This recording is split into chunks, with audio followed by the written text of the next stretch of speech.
Anaconda Squeeze here. Once again, we are in Skyrim on the PS4. Today I have a fantastic follow-up mod to our previous video. This is another Summerset Isles mod brought to us by the same person, the original doll. This one's the Summerset Isles Erethfel. I hope I'm pronouncing that properly. I'm sure I'm not. This is essentially what started out as a player home base that I was extremely excited to look up on, as it was the follow-up to their previous player home. But instead it is up here in the top of the map by Solitude. If you have unlocked this grotto, it'll just be up there, but otherwise the lighthouse will do. Come here and you'll see a brand new ship in front of you. The fun part about this map is it is going to give us an extra dungeon and some other little features that we're going to get to as we continue down that were a bit of a surprise to me, but definitely a happy surprise, a surprise that I was very welcome to. So once you come up here, you'll see that there's a little scene laid out for us. There are two polar bears that have just kind of slaughtered the crew, so you're going to have to take care of them. There's not a whole lot in these bodies here, they just seem to be standard bodies.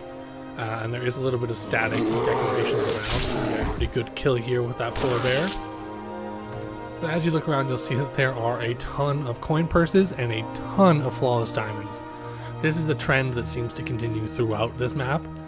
Like, I'm not gonna lie, this might be a little OP with how many flawless diamonds and coin purses you get. There's definitely a lot of gold coin kicking around and a lot of jewels. So you can either choose to take them, or if you want to make it a little less OP for yourself, just leave them there or something like that. Little button mispressed there, but we're gonna look at some of the decoration. There's a map on the table here, as it's a charting table. A little note on here we'll get into. Nothing too crazy, just kind of explains what these kind of bandits are doing here, and we'll take you back to our secret hideout.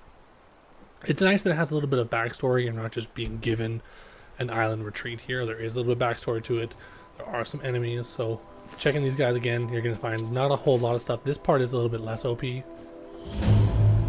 Going around through the boat here, I wanted to make sure that just to see what we could get into, to see what we could have. There are some doors on the boat. This one right here is, for example. The only real bad thing is you can't get inside this door, and there's another door above here. We'll see. You can't get inside that either. That is something I wish changed a little bit, but I understand. So we'll go to the helm and we'll head on over. Now that we actually get to the island itself, you'll see that it's a little bit sunnier. It's more those same beachy vibes we had in the last one. The door on the boat still doesn't open, unfortunately. And then when you come down the rail, you'll see that we are in kind of a similar tropical area as the previous house mod that we had. Very Summerset Isles, almost spot on to what the Elder Scrolls Online had. Once you get into this main opening sort of storage area / fortress, bandit camp, you'll start to see the rest of those Summerset shadows that we'd seen dead on the pier. They're going to be alive, so you're going to want to dispatch them. They weren't too difficult, but for the sake of the playthrough here, just to make it a little bit faster for you, we are going to be using a god sword, just so that we can one-hit everybody and kind of power through this one here. Going into the main compound, well, as soon as we turn to the right here, we're going to see a basement cover that we're going to head. Coming into the basement here, we're going to find that it's very similar to the majority of the kind of bandit caves you'll find throughout the game. Going down here, we see a couple of our enemies. We're going to switch back to our god sword, just to make sure that these get dealt with right away and we don't have to wait too long. They have a fairly decent little setup here, the usual barrels and small things on them. There's nothing crazy. At this point in the game, I am going through every single person's pockets just to make sure that any keys that there might be do get found and aren't missed whatsoever. There are a few locked doors in here, and I was just going through making sure that I made sure that every single person was checked and there was no key misplaced. We're going to deal with this last third guy here really quickly before we continue on throughout the cave. At this main part that has the tanning rack and just a few little potions and stuff, we're going to see this quick little secret door with the pull lever here. Before we go down there, we do have that last little upper level we're going to check out. Fairly standard bandits here. So this is kind of what was their hideout. So they were outside. Outside was the dock where all of the stocks and stuff was coming, and they were sorting through it there and bringing down all the expensive stuff and all of the good treasures down here. Now this chest does look like it should have been set up for a trap. There was no trap set on mine. Just be careful on your playthrough, there may be a tiny bit of a trap there. Coming down to the main treasure hold, we're going to see more of those coin bags. Like, look how many coin purses there are. And then on the underside of this nightstand, or end table, you're going to see a bunch more of these flawless diamonds. There are so many diamonds and so many coin purses throughout this mod. Like, it's insane. Going through here, there was a key that was needed on that third bandit we killed. I didn't seem to pick it up at first, but I still had access to all of the stuff that's down here. I don't know if that was a glitch. We got more flawless diamonds just chilling on the ground over here. But that third bandit, it was a named bandit, and she did have a key on her, and that would give you access to these chests down here. So for whatever reason, I was still able to saying I'm using her key right now to unlock these things, even though I don't have it. It is still on her body. We will eventually go back here. Right now, as I was playing through, I was figuring that out, going, why am I able to unlock these? It is actually on that third bandit, and going back out here, we will double check. And for sure she will be on that. And then we will head back out to the mainland. Now that we're back outside, we are going to be going around the world and just kind of peeking around the last bit of the bandit camp. We're going to see the cooking pots and stuff like that, and just kind of exploring around, seeing what kind of loot and kind of goodies we can get into before we head into the main area. Just want to make sure, again, looking for any keys there might be. There is some crafting stuff that we've kind of seen scattered throughout. The majority of these barrels are all stealable, nothing too crazy inside them, some food here and there. Honestly, going through this and seeing what the rest of the mod has had, you wouldn't have to worry too much about stealing things from in here. But yes, there are some things you can take. This is probably the only good chest just for some of the potions that are in there. Otherwise, the rest of the mod is going to have a lot more substantial stuff for you and a lot more plentiful stuff. The only thing I do want to make sure you see is back here, we'll see the first of our little sneaky surprise. These are some geodes, and part of this mod is actually a lot more resources that you can use to craft weapons and armor, and we're going to kind of see them throughout this playthrough, those geodes being the first, and there's actually, I believe it's 3 or 4 different kind of things that we can make weapons and armor out of. So as we kind of explore around here, the last chest, we kind of want to make sure that if you are going to loot through here, make sure you get this one. It's a back little ramp with a log. It's going to take us up and over, and once we get to the top here and cross this little tiny wooden bridge, I believe this one has some jewels and some small stuff for us. Nothing too crazy again. This part of the map, it seems to like switch between being very OP and very not OP. Those things are very like normal kind of looting, whereas the excessive amounts of flawless diamonds that are everywhere are a little bit crazy. Coming over here, we get our first looks at this little cove that we have. That is right before the villa and right before the ruins, which is gorgeous, and I know this is super pretty, and we are going to go take a better look at it after this. But first we are going to head through this door here, and we're going to go, as you can see, we're out in the middle of nowhere. There is a waypoint we will get to, but we're going to go head through here to the ruins and get a little bit more things done. I do want to give full credit to the mod dev here. This is a gorgeous mod. Like, walking into this little area, this secret backwater cove is gorgeous. Look at the buildings in the background, the giant trees, the waterfalls coming down. Everything looks amazing. The music in the background is so good. I wanted to make sure that we got the music from this mod. The mod's music is fantastic throughout the whole thing. I'm really happy with the mod's choices. We get to see a lot of cool things. We saw the same kind of white crabs we saw in the last one. Those actually are a modded crab. Those are the coral crabs, not the mud crabs like I thought they were, just retextured. They are their own little thing. We'll actually see a couple different crabs that are in this mod, but they are a nice little addition that I wasn't aware of, and it was a fun surprise. Going through here, there's not a whole lot to do in the water. I did want to make sure we checked and got everything kind of peeked around down here to see any secrets. There are some we will crack on the way back out as well. There's some slaughter fish down here, so make sure you are being careful if you're not too prepared for some water combat. Coming up here, we're going to get to the main entrance of the ruins. There's going to be a lot of like skeletons kind of scattered around, and this is where the dungeon crawl kind of first starts. The door behind it here is locked, and there is no key. I have done some investigating, and I have searched and searched and searched, and someone said that there was a key somewhere, and I went and checked that spot, and I have not been able to find it. So we are going to show you kind of how the dungeon's going to be crawled. This is very basic stuff. It is a very good dungeon, but it is going to be set a little bit faster just so we can kind of get through this parts here where like I do encourage you to go through it. It is going to be set to a little bit faster speed, and we're going to kind of talk over it as it goes through, but it is going to be faster here. Now we are speeding through this just because it is a fairly straightforward dungeon. It is very linear. There's not a lot of secrets they have to go through. There are just some very cool things. There's a couple more geode piles you'll see here. There is a pick actually included in this mine, so if you don't have one on you, don't worry, there will be one here. There's a couple chests going through, but again, it's a very linear dungeon. You shouldn't be getting lost. Once we get to the top here, there is a little bit of story we'll stop and kind of look at, but until it gets to a little bit of story parts, we are going to try to speed through this as much as possible so you're not stuck watching an hour-long video. I do encourage you to go do this on your own. It was a beautiful little sea cave, and like the haunting music, even though it is sped up, you can still kind of tell it was kind of perfectly matched for this area. It was a kind of spooky cave music that fit extremely well.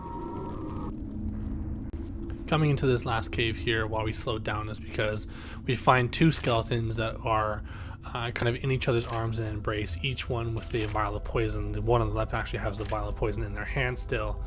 We also see a note on the table here, and it just kind of is a little bit of a nod, like a Romeo and Juliet kind of thing. There's wedding bands on the table. There's a note here saying they had to do what they had to do. It looks like these two did drink poison together and kind of do like a suicide pact kind of thing. Nothing too crazy, just a nice little tidbit, some storytelling going through this mod. We see another geode pile here, which I highly recommend again that you do hit every geode pile you're going to find, just because you're going to want those extra resources when it comes down to the craftability of these new objects. Once we come out, this is the very top of the cave here. You actually have to walk past this cave, which is the exit, just to kind of get to that one. Otherwise, this starts leading us back into the main hall of the ruins. We'll head straight in. Once we are in the ruins, you'll see a tunnel here that actually leads inside the main hall. The blue doors on my right there are the doors that we had seen from the outside, the locked doors, and I still have yet to find the key for them. There is supposed to be a burnt body in here that had the key on them. I was unable to find. I found the burnt body. There was no key.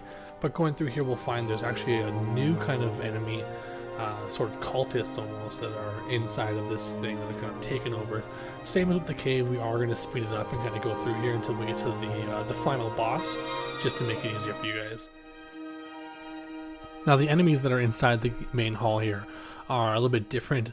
They are very, very pasty, very, very pale enemies, and just incredibly weird to fight. It just looked like, it reminded me of people just albino, like elves just kind of coming out of the walls.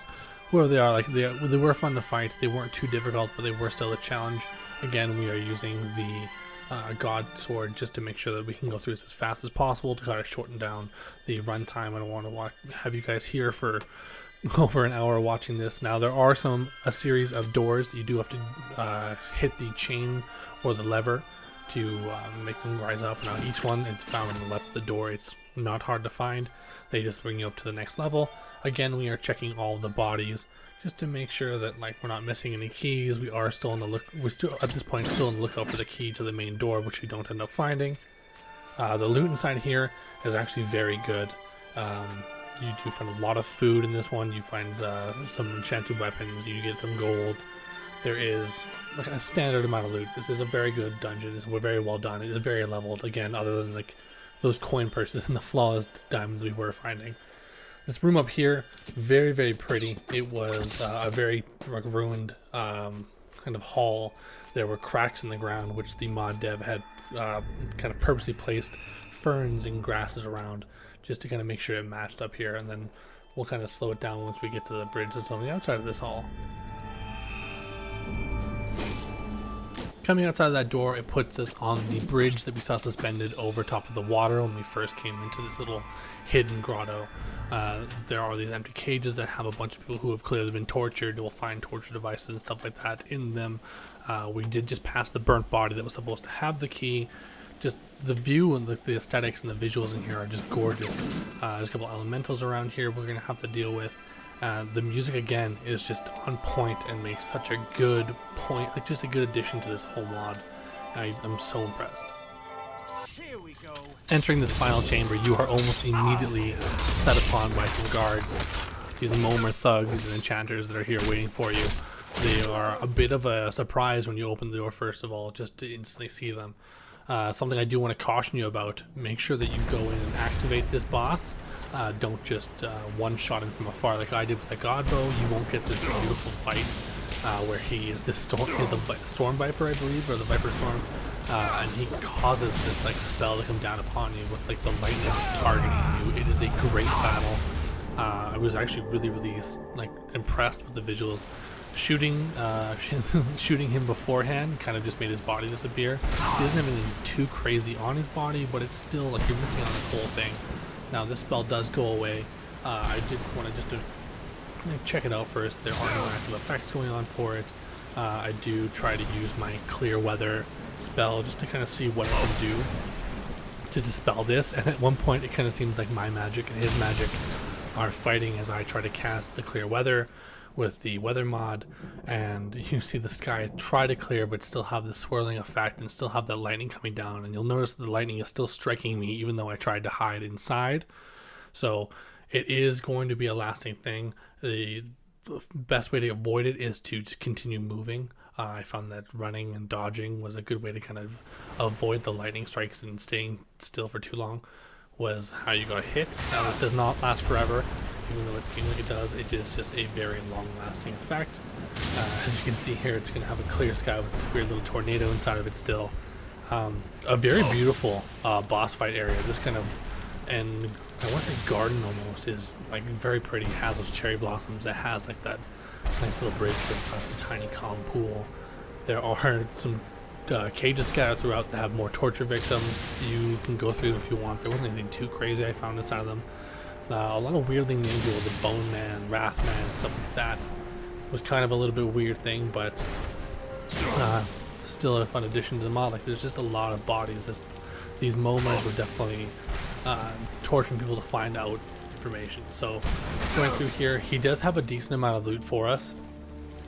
He has the chest here, and then there's some stuff scattered around. Even behind this table, you can see I kind of knocked it off it with my shout, but there are some ingots kind of in the background. Make sure you grab those, just to make sure that you have, again, more resources for crafting. Don't forget about this chest here. Actually, has a surprising amount of stuff in it as well. Just make sure you're doing a thorough loot of this room. There was quite a bit of supplies, and I want to make sure that nothing was missed too much. There is a Quicksilver vein back there. These ones are here, these statues. I loved seeing them. Here's me kind of messing around there. It's finally clearing up, so it wasn't too long of an effect, and it does go away. It was just, I could see that being a real challenge if we weren't in all of our god stuff. But these statues here are just retextured armor stands, which I've actually seen the mod for that texture, so it was just fun kind of seeing it here in a different mod, and looking honestly like it looks like it works there. It looks like it's kind of breaking down. It looks like it's in ruins, so it's a good fit for the area. Again, we're just kind of checking around here, making sure that we got everything, having a quick seat in the throne. Just look at that, like, it's just gorgeous. This mod is so beautiful. It does great justice to the Summerset Isles addition to the Elder Scrolls Online, and this is a great second step from where the mod dev was coming from with the first one.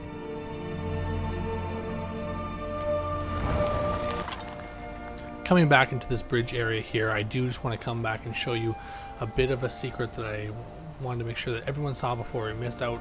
As we jump off this bridge, to the left side of the screen here, we're going to find some deposits against the wall, and just looking, it looks so pretty. There are the deposits down there. We're going to jump towards them.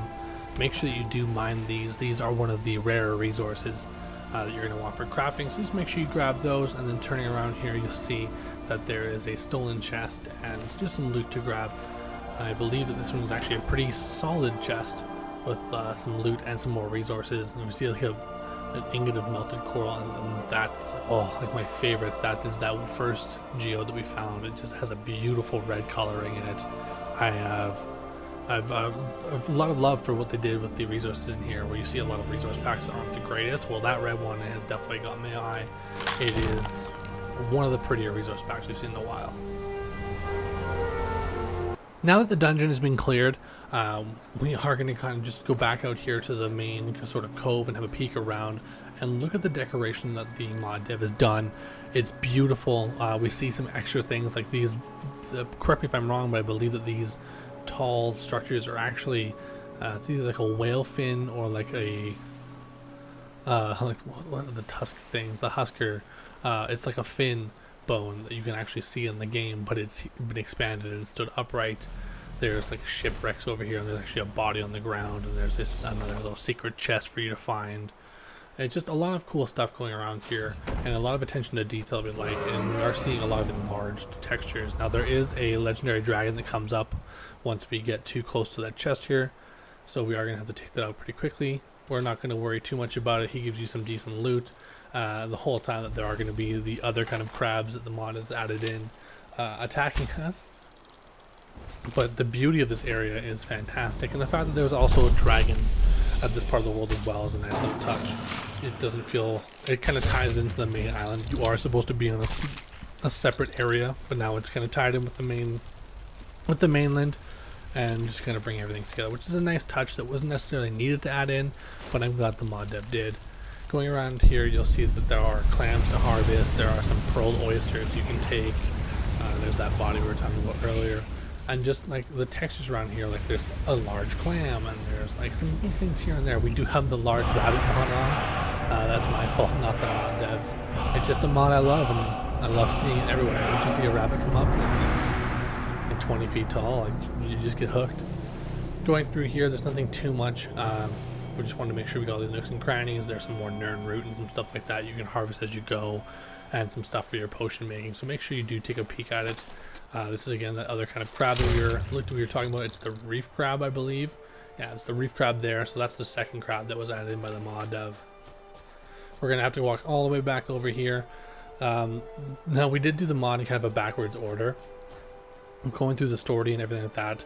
What we should have done, what seems to have done, is we should have got here. We should have walked past the ruins and gone straight to the villa. But you live and you learn. It's either way. You can do this in your order. Over here, we're going to see a waypoint on the left-hand side. Once you get to this point here, that is where the fast travel locator will come in. So we'll open the map here and we'll show you where the fast travel is. It's the bottom left corner of your map. Now, if you activate that waypoint, it is going to send you to a waypoint that is in the bottom left of the actual map there. So it does put you in a place on the actual map, but you can still fast travel there. There's a letter supposed to be on that sign that's fallen down because of the way the PS4 is set up.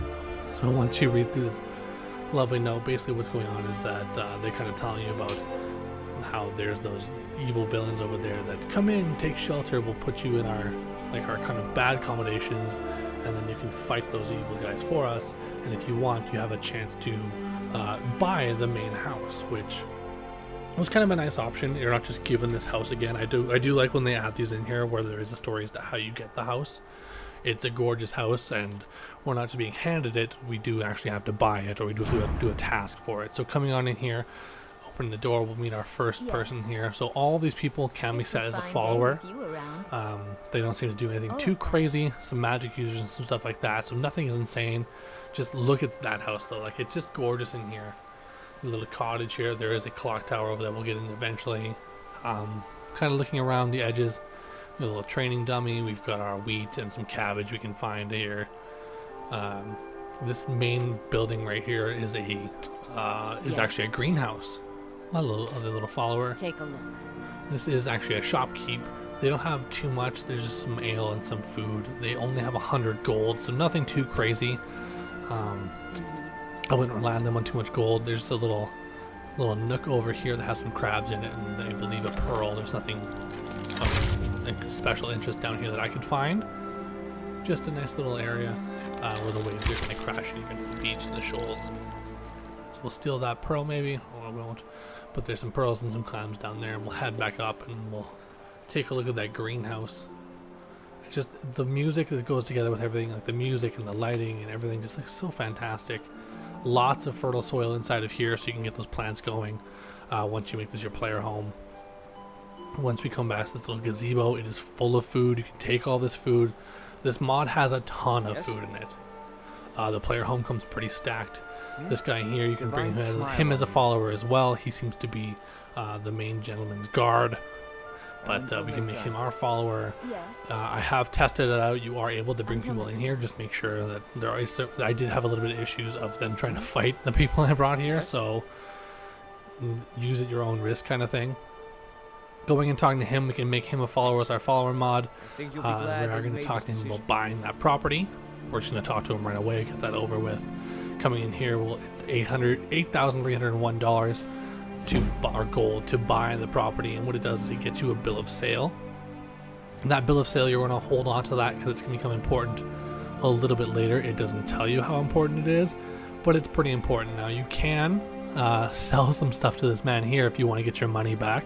You did just get a bunch of flawless diamonds and stuff like that throughout the game, so he has 8,000 gold that you could buy back essentially. So make sure you do kind of abuse that little thing there. Make sure you get your money back.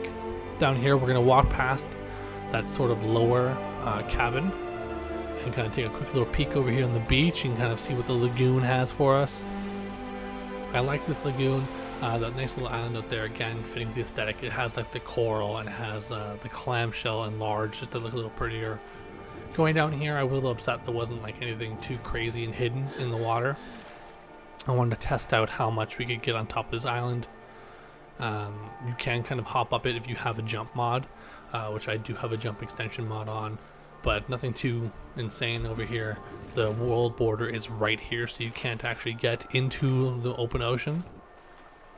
Going around that little tiny island, you can see that little cove we were in already. There's a little in the back there you can't get into because of the world border, but we'll head back in and we'll check out the lower cottage, which is where you has to stay before you're like able to buy the house, which we kind of skipped right past that whole part.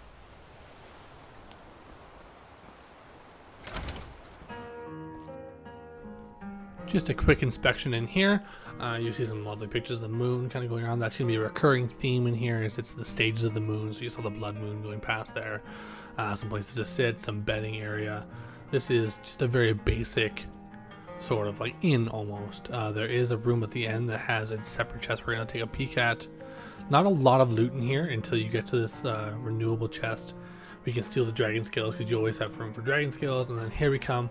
This says it's a respawning chest, so we are stealing from this chest, but it should respawn with some extra stuff once we get going here. And it does have more of those resources that we really are hoping for. I can't stress enough, like those resources are going to be great for crafting and then like establishing those weapons and stuff like that. Coming back outside, we are going to wander back over and check out the final piece of the forge, which is in the back of the house. And this is where all those resources we were just talking about are going to come into effect. This gentleman here, he just looks like a shirtless Willem Dafoe. That means something. I don't know, he looks goofy, but he does have a little tiny bit of coin on him, but he will sell you more of those resources and some of the stuff for crafting. So he is a good person to have around. He will have those resources for you to buy just any way, shape, or form that we can get more and more of those resources. And just another person that we can sell for is going to help us out. And then what we really want in here is his forge. So we got the empty chest right here, but this is the elven forge, and this is where we're going to get to craft all this fun elven armor, the ancient Falmer stuff, the geode stuff, the coral stuff, the aura crystal things. Like, these are all fantastic, and I love the textures that are done to these things. Need something. The elven dominion helmets.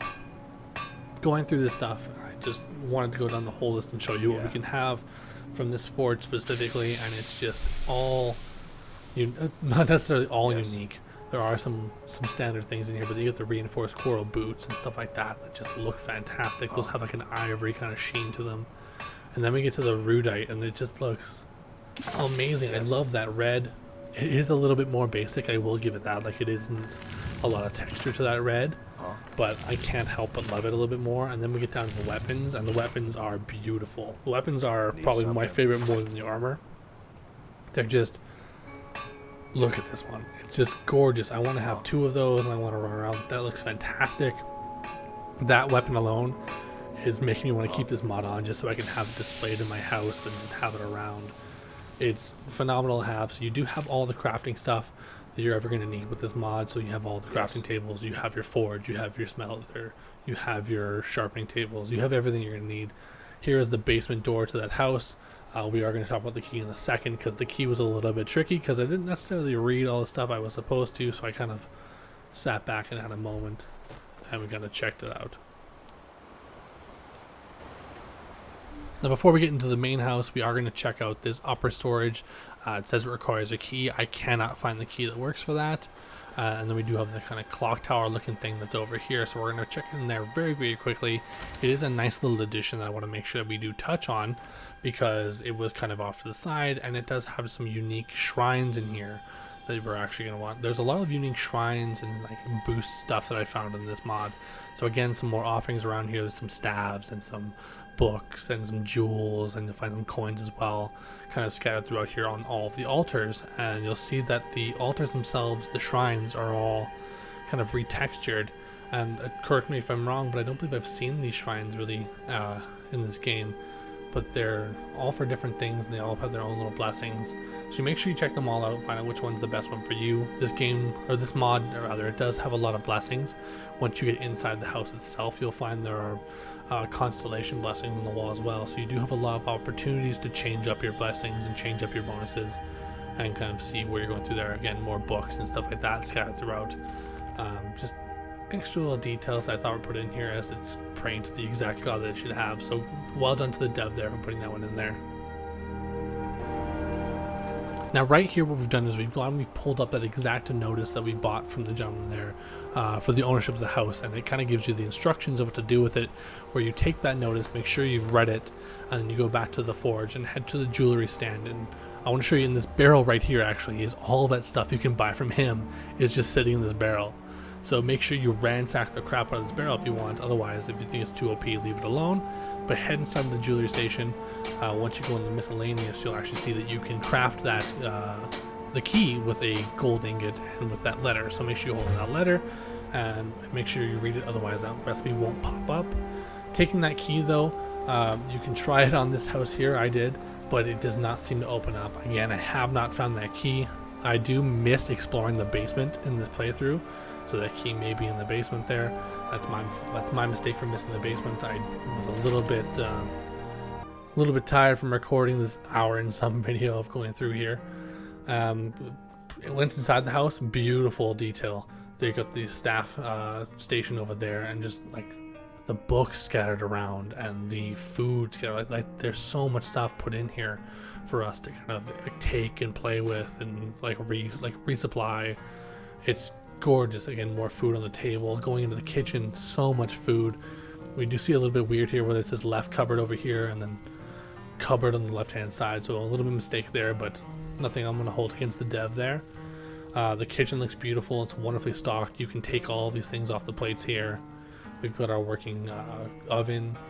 Just a beautiful kitchen to have in the house. Again, more food, cupboards, lots of storage in this house. I found there are warnings that make sure that if you do update this thing, anything you want to keep, you do take out of storage, as you may lose. Up here, you'll see the constellation blessings we were talking about. So once you click on these things here, there are some active blessings that will take over for you. There are quite a few, so there's lots of options, lots of things for you to choose. I really like how the dev put these things in here. There's so many blessings and so many shrines that you really can make this a fun playthrough. I was kind of hoping that this would be a secret door, but unfortunately it wasn't. We've got our imbuing station, more storage down below there. We've got all our things. Now, I want to say that this is probably one of the prettiest crafting tables, like the floating candles above, the symbols in behind. Like, this was a very good job by the dev. I was extremely happy when I saw this one in here, and like, look at these, like just the stacks of books everywhere and the storage underneath. All a fantastic job. Going upstairs into more of the master bedroom, you see the mannequins and the weapon racks on the wall. Looking at the far wall, you see more of the moon stages. Just a very pretty. The music once again fits so well and such a good touch to the mod. Coming into the master bedroom, again, there's books outside there, and I love bookshelves that you can actually stack up on. We can see some actual people's armor on there, which, if you're playing through, not terrible armor. Nothing we're going to take right here. Just some more storage, lots of safes, lots of things like that. Coming in here, you're going to see nothing too crazy, but you do have the ability to grab some extra stuff. Just a very pretty mod. Some theme storage over there with some static decorations. The wallpaper looks fantastic behind there. More mannequins. This is a beautiful mod. Look at this. You even get a mirror above our dressing table. Like, this is fantastic. I wish the mirror worked, but you work with what you're given, unfortunately. And there you have it, guys, a truly fantastic player home combined with a fantastic dungeon crawler. This mod was a surprise to be sure, but like a welcome surprise. I love seeing such a great player home. I love getting the fun little dungeon crawl, and then introducing those new elements and those new crafting recipes in your very own forge. It's just a great overall touch. I'm extremely happy with how this ended up. It's a great follow-up, second mod to their first one. A link will be down below if you want to check it out, which I highly recommend you do. If you haven't already, guys, please subscribe to the channel, and if you like the video, please make sure you like it down below, and make sure you guys hit that bell. Until next time, my name is Anaconda Squeeze, and I'll see you all later. Bye!